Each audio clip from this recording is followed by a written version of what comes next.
লীগের সাধারণ সম্পাদক এবং সাবেক সড়ক পরিবহন ও সেতুমন্ত্রী ওবায়দুল কাদের কিভাবে দেশ ছাড়লেন পুলিশের কাছে ব্যাখ্যা চেয়েছেন আন্তর্জাতিক অপরাধ ট্রাইব্যুনাল। এ বিষয়ে আগামী 15 দিনের মধ্যে আইজিপিকে ব্যাখ্যা দিতে বলা হয়েছে।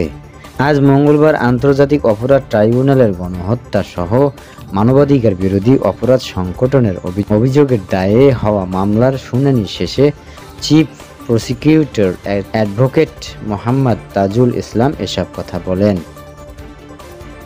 তিনি বলেন, আমরা আদালতের দৃষ্টি আকর্ষণ করেছি ওবায়দুল কাদেরের বাংলাদেশে গত 3 মাস ছিলেন। গ্রেপ্তারি পরোয়ানা জারি হওয়ার পরেও বাংলাদেশের কোথায় তিনি কিভাবে ছিলেন এবং কেন তাকে গ্রেপ্তার করা হয়নি, কিভাবে পরবর্তী সময়ে বাংলাদেশের সীমান্ত অতিক্রম করেছে, এ ব্যাপারে আইনশৃঙ্খলা রক্ষাকারী বাহিনীর কাছে একটি ব্যাখ্যা চাওয়া হয়েছে। 15 দিনের মধ্যে এই ব্যাখ্যা যেন দেওয়া হয় সেটি জানানোর জন্য আদালতের নির্দেশ দিয়েছেন। তাজুল ইসলাম আরও বলেন, গুমের ঘটনায় সাবেক প্রধানমন্ত্রী শেখ হাসিনার সম্পৃক্ততা পেয়েছে গুম কমিশন। গুম কমিশনের দেওয়া রিপোর্ট ট্রাইব্যুনালের উপস্থাপনা করা হয়েছে। তিনি বলেছেন, জুলাই আগস্ট গণহত্যার নিউক্লিয়ার শেখ হাসিনার বিরুদ্ধে আনা তদন্ত শেষ করতে 2 মাস সময় দিয়েছেন ট্রাইব্যুনাল। আর তার বিরুদ্ধে ইন্টারপোলের রেড নোটিশের অগ্রগতি আইজিপির কাছে জানতে চেয়েছেন ট্রাইব্যুনাল। যোগ করেন এই আইনজীবী। তাদের মধ্যে আছেন সাবেক আওয়ামী লীগের সরকারের মন্ত্রী আনিসুল হক, ফারুক খান, দীপুমণি, আব্দুর রাজ্জাক, শাহজাহান খান, কামাল আহমেদ মজুমদার, গোলাম দস্তগীর গাজী, আমির হোসেন আমু ও কামরুল ইসলাম। আরও আছেন সাবেক উপদেষ্টা তৌফিক ইলাহি চৌধুরী ও সালমান এফ রহমান এবং সাবেক প্রতিমন্ত্রী জুনায়েদ আহমেদ পলক, ওয়ার্কার্স পার্টির সভাপতি রাশেদ খান মেনন, জাসদ সভাপতি আহসানুল হক ইনু, সাবেক বিচারপতি শামসুদ্দিন চৌধুরী মানিক এবং সাবেক স্বরাষ্ট্র সচিব জাহাঙ্গীর আলম। উল্লেখ্য, ছাত্র জনতার আন্দোলনের দমাতে গণহত্যা সহ মানবতা বিরোধী অপরাধ সংগঠনের অভিযোগে গত 17 অক্টোবর সাবেক প্রধানমন্ত্রী শেখ হাসিনা ও তার সরকারের সাবেক মন্ত্রিপরিষদ সহ 46 জনের বিরুদ্ধে গ্রেপ্তারি পরোয়ানা জারি করেন ট্রাইব্যুনাল।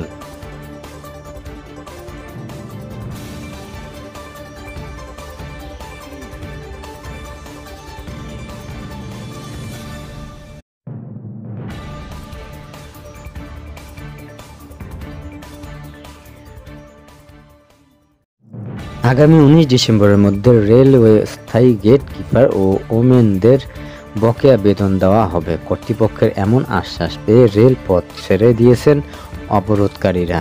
তবে এ সময়ের মধ্যে বেতন না পেলে আগামী রোববার আবারও আন্দোলন নামার হুঁশিয়ারি দিয়েছেন তারা। মঙ্গলবার দুপুরে 1:45টার দিকে রেলপথ অবরোধ করে দুপুরে 1:45টার দিকে রেলপথ ছাড়েন তারা। ফলে 3 ঘন্টা পর ঢাকার সঙ্গে রেল যোগাযোগ স্বাভাবিক হয়। দুপুর 1:55 প্রথম দিকে এফডিসির রেল ক্রসিং পার হয়ে তেজগাঁও স্টেশন থেকে কমলাপুর স্টেশনের দিকে যায়।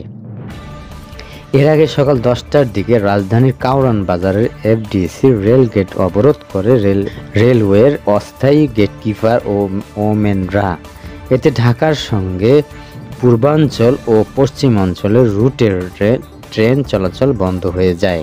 আন্দোলনকারীদের একজন গেটকিপার সাব্বির হোসেন বলেন, এখানে রেলওয়ে ঢাকা বিভাগের ম্যানেজার এসেছিলেন। তিনি আমাদের আশ্বস্ত করেছেন আমাদের বেতনের টাকা তাদের কাছ থেকে অর্থ মন্ত্রণালয়ে এসেছে। বেতন হিসাব করে অনলাইনের ইনপুট দিতে হয়। ইনপুট দিতে আর 1 দিন সময় লাগবে। তারা বলছে সর্বোচ্চ বৃহস্পতিবারের মধ্যে তাদের বেতন দেওয়া যাবে।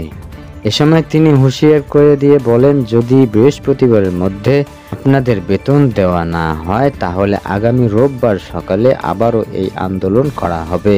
ঘটনাস্থলে থাকা রেলওয়ে ঢাকা বিভাগীয় ব্যবস্থাপক মোহাম্মদ মহিউদ্দিন আরিফ বলেন, তাদেরকে যেখান থেকে বেতন দেওয়া হয় সেখানেই বরাদ্দ না থাকা ও আইবাস জটিলতার কারণে বেতন বকেয়া হয়ে গেছে।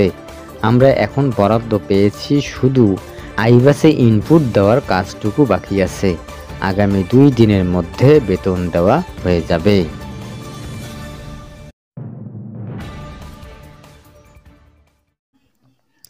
আগামী জাতীয় সংসদ নির্বাচনে ইলেকট্রনিক ভোটিং EVM পদ্ধতি থেকে বেরিয়ে আসার সিদ্ধান্ত নিয়েছে নির্বাচন কমিশন। EVM পদ্ধতি বাদ আগামী জাতীয় নির্বাচন সম্পূর্ণ ব্যালটে আয়োজন হবে বলে জানিয়েছেন প্রধান নির্বাচন কমিশনার AM নাসির উদ্দিন। দুপুরে রাজধানীর আগারগাঁও নির্বাচন ভবনের গণমাধ্যমের সঙ্গে আলাপকালে এ কথা জানান তিনি।